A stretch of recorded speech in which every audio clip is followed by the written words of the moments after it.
Whoa, fit it already. I don't know if you can see that on the back. Hello and welcome back to my channel. Thank you very much for joining me today.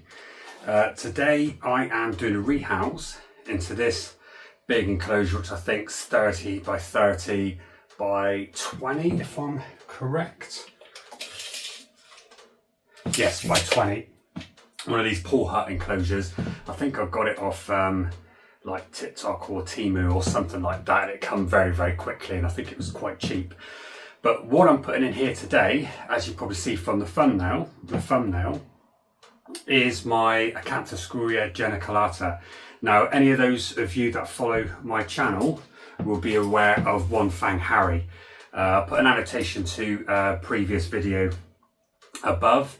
Harry I thought was a male, ended up turning out maturing into a female when I got a chance to get hold of a molt, but had a numerous amount of ailments and issues every single molt since it got to about an inch, and I had to do like surgery, remove it, and I kept it alive and kept it alive. And then I think after the third molt of me doing surgery, it did a molt where I wasn't at home and I was at work for I think 10 hours and it perished because it got stuck in the molt and couldn't get out and it was too weak. So I was absolutely gutted. So I got another Agen and it turned out to be a female. So this is Harry 2.0 or Harrietta, whatever I want to call it, but it's just in reference to the first one. So this one's freshly molted, I think 4 weeks ago now. It's starting to eat again, massive abdomen, but I want to get it from this because I didn't like the old plastic and the mess on there into that. And I'll show you what I've done in there. So let's just show you what I've done in the enclosure, show you this one, and then we'll see if we can easily rehouse. So that's the front of the enclosure with the little clasps, and it has a sliding lid that goes on. And I've put a massive piece of wood that I got from outside off a tree. Absolutely brilliant. And I love these pieces because they get waterlogged where I live and I dry them out, but it just shows me that they don't get a load of mold on. So if it's a high humidity enclosure, I know this piece of wood isn't going to mold. And then I've just put a massive dessert jar, glass jar in as a water dish, which I'm starting to use now, which is a lot better. And then just little bits of moss around, not too much. I've put a plant, I've got one of my plants, I've no idea what sort of fern this is, but it was starting to slightly die, so I've managed to revive it slightly. So I've soaked it and just buried it in there to see if that will grow again, because this is such a hardy and easy growing species. And that's it. So it's got this area to sit out on the front. It doesn't need a lot of space. It always hangs in and around its hide. Goes at the top where I put the moss in there, but it webs it over, and you can see where it chucks the boluses back here of its prey items. It's quite a tidy one, or it throws them down here. There's another one there. And then it normally just sits around here if I know it needs water, and I just overfill the water dish, let it soak down in, and then probably once a month I spray the whole enclosure so it all drips down, and then I leave it and I just go back to doing the water dish. But sometimes it will tip the water dish, take the water dish into its hide, and then I've got to try and dig it out. But you can see it is in beautiful condition, and that is Harrietta, my confirmed female. And I do want to get this successfully mature so I can breed it and have, what is it, over 1,000 babies they have. But it's just my previous one, Harry the first, just was one of those tarantulas that meant a lot to me in my hobby. It was just such a character, so placid, and I could just handle her really, really easily. Not that you're supposed to, they have urticating hairs. But she never used to kick, super placid. I'd have fun feeding her. But this one on the other hand is so food aggressive and is slightly a little bit grumpy, a little bit feisty on certain times. So we'll see how this goes today. She's going to come out and go away from me now, look. Make it harder for me to get her out. See if I can just get her out into a tub so it's easier, because I don't want to stress and I don't want her kicking off some hairs. And then we'll put her out in there and I will show you a close-up. Normally I'd lean the closure up to the side of this one and then tap them and let them walk out, but she's got a pretty hefty butt. She's getting to a chunkier size now, so I don't want to like risk a fall or anything. So I'm just going to do it this way, entice her in, but use a straw because she is a bit of a biter. And then once I've got her in here, I'll place her down there and she should sit still and then we can have a good look at her. But let me just see if I can get her. Whoa, bit it already. I don't know if you can see that on the back. She is very well fed, but she is so food aggressive. And she is a big girl. She is holding on to that straw. That's why I'm glad I used that this time. Once she knows it's not food though, she tends to sometimes calm down, but I don't want her flicking her hairs. She's still holding on. There you go, look, she's not letting go of that straw. She's following me out. And they can get a bit skittish and they can run quick, but they don't normally have massive bursts of speed. But she's following me straight out. Let me just see if I can cup her. Come on, in you go.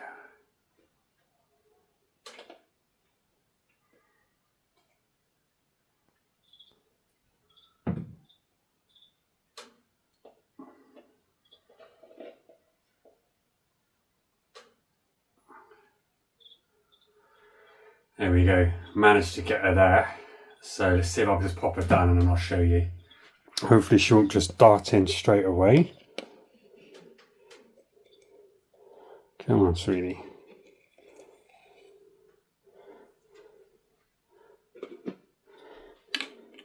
And she is very well fed.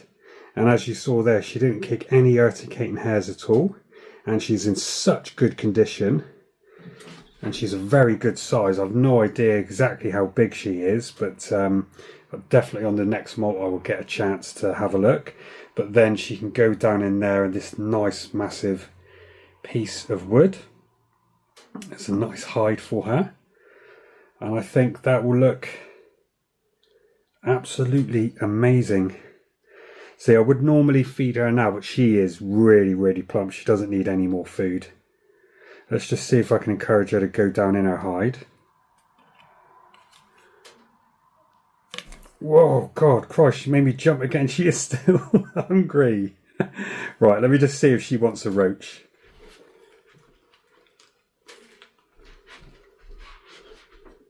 That's the thing with these agens, they eat and eat.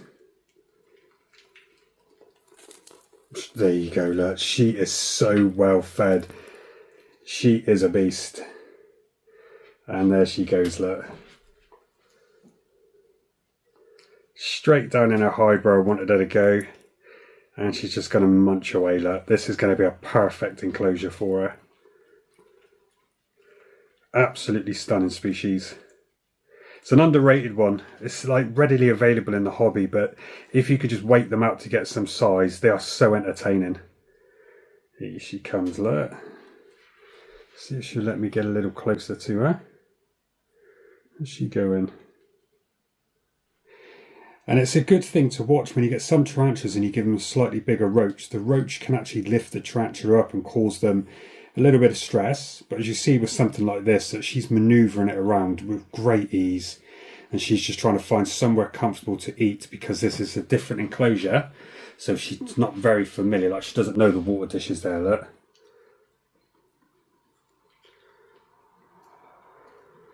I don't think she even realised she was in the hide because she can't find any of her pheromones from her web that she's laid. As you can see in the old enclosure that she laid it everywhere, so that gives her a hint of where she is. That she's just trying to have a feel around whilst eating. She'll go back down in there and she'll settle down. There we go, look. And this would do her for a few good molts again, so I put her in a permanent bigger enclosure. There we go. So there we have it. So Harry 2.0 or Harrietta, confirmed female. I hope you like the enclosure, the way I set that up. So I'm going to let her chill. Probably not going to feed her now for a couple of weeks. Let her settle down. She's only molted a few weeks ago, 3, maybe 4. So she's got a massive abdomen. She's a really good eater. So I'm going to let her settle. I put the bigger water dish in there because I found with this species, they do like a lot of humidity. I think it says about 65 to 70% humidity, which is quite fair. It's quite a bit for these. So she actually does prefer the humidity. So I've raised it with that big water dish. I've kept the substrate damp, not soaked. So if I squeeze it, there's no moisture coming out of it at all, but she does prefer that. So I'm going to leave her to settle now and web up and lay all her silk around and see what she does. and I'm going to keep her in an area of my room now because she's got bigger. I'm going to keep her in an area where it gets about 26, so it floats around 25 to 27, and that's perfect for these, and you'll see them grow a lot quicker. I find when they're smaller, if you have it too hot, straight away, you need to make sure the moisture's there, and you can end up losing a few slings because they're at that critical stage. Until they get the body mass, I tend to keep them in a lower temperature, around about 22, max 24, and then feed them up and keep them immediately that way. As soon as they get bigger, like I said, then she's going to go in a hotter area, and she will just eat and eat until they get a good size, and then they just go off their food before they go into a molt. So I'm going to hopefully keep her to a massive size. I want to get her as big as I possibly can within healthy reasons. Yeah, so I enjoyed that one. I hope you liked that video, and I'll see you in the next one.